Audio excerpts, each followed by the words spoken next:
पहलवानों का आंदोलन जो वो चल रहा है और मेरे साथ प्रियंका हैं जो पहलवानों के समर्थन में जंतर मंतर पहुंची हैं। प्रियंका, कब तक आप लोग इस प्रकार रोड पर बैठे रहोगे? देखिए, जब तक ऐसे गुंडे ऐसे बलात्कारी इन पदों पर बैठे हैं तब तक तो हमें रोडों पर ही रहना पड़ेगा जी।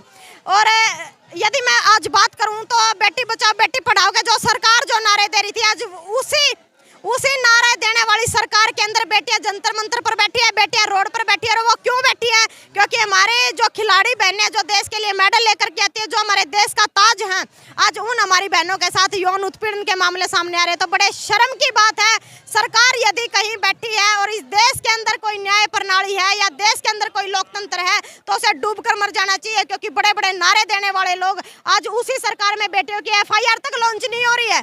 तो बड़े शर्म की बात है। वो न्याय होना या फिर किसी पर आरोप जो लगे वो साबित होना एक अलग बात है, लेकिन FIR ही लॉन्च ना होना वो तो सरासरी गलत बात है। आप कह रहे हो कि FIR नहीं हो रही है, लेकिन 2-3 महीने पहले जो कमेटी बनी थी उसने क्या रिपोर्ट सौंपी? आप उस रिपोर्ट से संतुष्ट हैं? क्या हुआ उस मामले में? देखिए, जो कमेटी गठित की गई थी 3 महीने पहले आश्वासन दे करके, उसमें भी आपने देखा होगा खुद बबीता फोगाट जो हाउस कमेटी की सदस्य थी वो भी सामने आकर के बयान दे रही भाई उसको रिपोर्ट तक पढ़ने नहीं दी गई। तो मतलब जो इंसान इस मामले की निष्पक्ष जांच चाहता है उनसे तो रिपोर्ट तक छीन ली जाती है। तो हम कमेटी से भी क्या उम्मीद करें?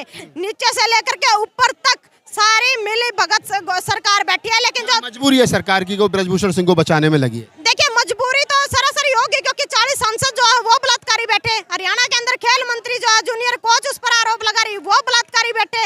और यहाँ जो हमारे खिलाड़ी देश के लिए मेडल लेकर के आ रहे वो इस देश के कुश्ती संघ के जो अध्यक्ष है ब्रजभूषण जी, उसके ऊपर हमारे खिलाड़ी आरोप लगा रहे। तो बड़े शर्म की बात है कि जो सरकार में बैठे हैं उन्हीं के मामले सामने आ रहे। अरे भाई, हम तो ये कह रहे बेटी बचाओ बेटी पढ़ाओ के जो सरकार ने नारे दिए, नारा बड़ा अच्छा दिया था, लेकिन हमें समझ में बाद में आया कि आखिरकार हमें अपनी बेटियां बचानी किससे है। अब समझ में आ गया कि हमें बेटियां बचानी किससे है। जो कुर्सियों पर बैठे हैं, जो गुंडे कुर्सियों के ऊपर इन्होंने बिठा के रखे हैं, कहीं ना कहीं सरकार इनका बचाव कर रही, लेकिन हमारा समाज हमारा देहात हमारी बहन बेटियों के साथ है। और जहाँ हमारी बहन बेटियों की इज्जत पर आँच आ जाती है या फिर इज्जत पर बात आ जाती है ना, वहाँ हमारा समाज बर्दाश्त से बाहर हो जाता है। और यहाँ बात बर्दाश्त के बिल्कुल बाहर है और इस चीज का हम यहाँ से इलाज भी करेंगे और अपना न्याय भी लेकर के जाएंगे। सरकार कह रही है जाटों का आंदोलन है, हरियाणा का आंदोलन, देश का आंदोलन नहीं है। ये आप किसी राजनीतिक पार्टी के हाथों में खेल रहे हैं। जब देश का जो खिलाड़ी है वो मेडल लेकर के आता है, वो अपने माँ बाप के लिए लेकर के आता है या फिर प्रदेश के लिए लेकर के आता है या फिर देश के लिए लेकर के आता है। अरे भाई, वो किसी पार्टी के लिए मेडल नहीं लेकर के आते, ना वो कांग्रेस के लिए लेकर आते, ना वो बीजेपी के लिए लेकर आते। वो सिर्फ हमारे देश का एक गौरव है, हमारे देश का मान सम्मान बढ़ाने के लिए विश्व स्तर पे हमारे खिलाड़ी तिरंगा लहराते हैं। और इस सरकार वालों को यह नहीं पता है जो पदों पर बैठे हैं कि भाई एक गरीब किसान मजदूर का बेटा जब दंगल में कुश्ती लड़ता है उसमें कितनी मेहनत लगती है, उसके खान पान पर कितना खर्च आता है, ये सरकार को पता नहीं है।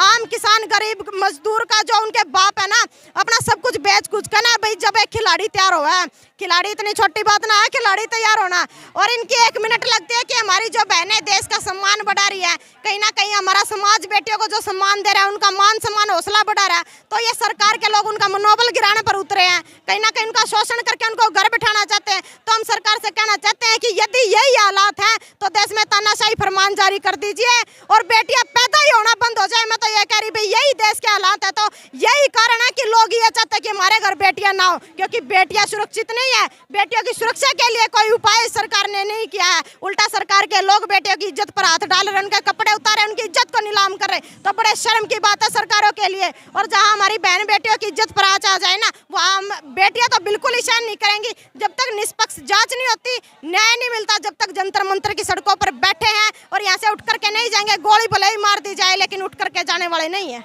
आप कह रहे हैं कि उठ करके जाने वाले नहीं, लेकिन एक बात सवाल यहाँ फिर खड़ा होता है कि ऐसे कब तक खुले आसमान के नीचे आप बैठे रहेंगे? कोई ना तो विपक्षी पार्टियों का आपको पूर्णतः समर्थन मिल रहा है अभी तक, और बीजेपी कह चुकी है 2-2 के जाटों का आंदोलन है, कुछ लोग हैं जो विपक्षी पार्टियों के हाथ में। उन्होंने तो किसानों के आंदोलन को भी पता नहीं तरह तरह के नाम दिए थे, लेकिन किसान एक अपना सम्मान जो दिल्ली की सड़कों से लेकर के RSS के वो लोग, बीजेपी के वो लोग जो ये बड़े बड़े ये दावे करते थे कि आज तक इनको झुकाने वाला कोई नहीं मिला, अरे उनको किसान दिल्ली से झुका करके आए। और वही किसानों के बेटा बेटी यही है, क्योंकि किसी मंत्री MLA सांसद का बेटा नहीं है जो मैदान के अंदर कुश्ती लड़ता है, दंगल के अंदर जाके खड़ा होता है, वो इन किसानों के बेटा बेटी हैं। तो ना हमारे बुजुर्ग पहले बॉर्डरों से हटे और ना हम दिल्ली जंतर मंतर की सड़कों पर हटेंगे, क्योंकि हमारे अंदर हमारे उन किसानों का खून दौड़ रहा है जो एक तानाशाही फरमान जारी करने वाले थे, जो एक तानाशाही अपने आप को बताते थे, उनको झुका करके आए हैं जी।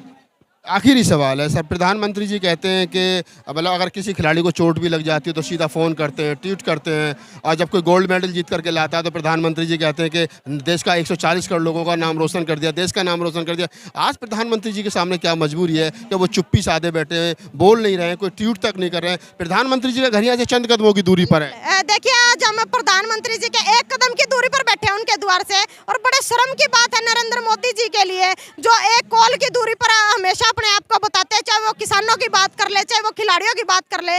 तो आज खिलाड़ी आपके द्वार पर बैठे हैं, क्या इन्होंने आपके लिए मेडल नहीं लेकर के आए क्या? अभी पिछले चारों ओलंपिक में हमारे ये साक्षी मलिक है, विनेश फोगाट है, हमारी ये तमाम जितनी भी बहनें देश के लिए मेडल लेकर के आई, विश्व स्तर पर तिरंगा लहरा करके आई, और आज प्रधानमंत्री जी के लिए इनके पास टाइम नहीं है, क्योंकि सरकार बात जो आई है, एलिगेशन जो लगा है, इनकी ही सरकार के अध्यक्ष पर लगा, इसीलिए आज हमारे खिलाड़ी बहनों की मतलब सुनवाई नहीं की जा रही कहीं भी। मतलब कहीं ना कहीं आपका ये आरोप है कि बचाने की कोशिश की जा रही है। बिल्कुल कोशिश की जा रही है बचाने की। आप देख लीजिए, एफआईआर तक लॉन्च नहीं की जा रही, तो बिल्कुल सरासरी सरकार बचाने की कोशिश कर रही है।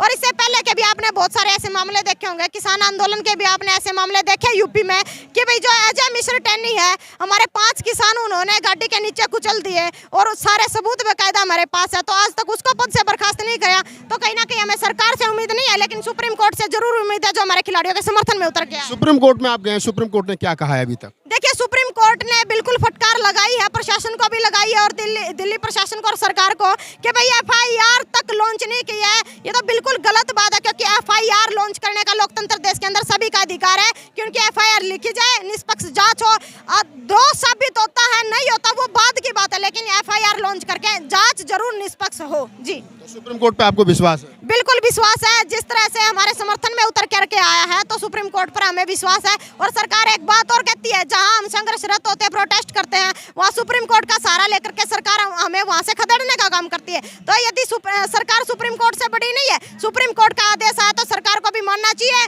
और इस बात पर संज्ञान लेना चाहिए, हमारे खिलाड़ियों की एफआईआर लॉन्च करके उसकी निष्पक्ष जांच करनी चाहिए जी। चलिए, तो आप महिला खिलाड़ी के समर्थन में आई हैं, खुद भी वो एक पहलवान हैं और हरियाणा से आई हैं। मेरा बात करने का उद्देश्य सिर्फ इतना था कि ताकि ये पता चल सके कि जो सरकार आरोप लगा रही है, सरकार के प्रवक्ता कहीं ना कहीं दबी जबान में इस बात को कहने की कोशिश कर रहे हैं कि ये लोग चंद पार्टियों के इशारे पर यहाँ बैठे हैं।